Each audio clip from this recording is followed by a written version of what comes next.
ಈಗ ಮಕ್ಕಳಿಗೆ ಶಾಲೆ ಪುನಃ ಆರಂಭಗೊಂಡಿವೆ. ಹಾಗಾಗಿ ಅವರ ಕಡೆ ದಯೆ, ಕರುಣೆ, ಅನುಕಂಪ ಇರಲಿ.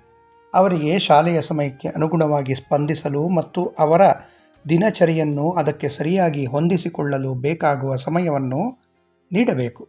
ಅವರು ಮಾಡುವ ಎಲ್ಲ ಕೆಲಸಗಳಲ್ಲೂ ಪರಿಪೂರ್ಣತೆ ಅಳೆಯಲು ಹೋಗಬೇಡ.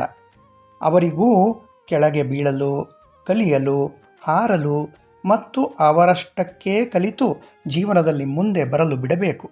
ಮಕ್ಕಳು ಈಗ ಯಾವ ಯುಗದಲ್ಲಿ ಇದ್ದಾರೆಂದರೆ, ನಿಮಗಿಂತಲೂ ಅಧಿಕವಾದ ಸಮಾಚಾರಗಳ ಮಾಹಿತಿ ಅವರಿಗೆ ಇದೆ.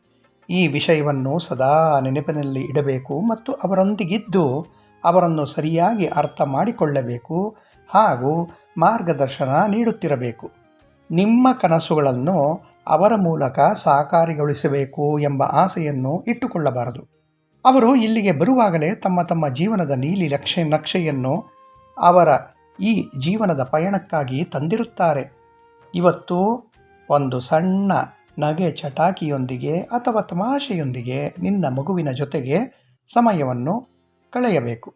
ಇಲ್ಲವೇ ಮಗುವಿನೊಂದಿಗೆ ಸುಮ್ಮನೆ ತಮಾಷೆಗೆ ನೃತ್ಯ ಮಾಡು.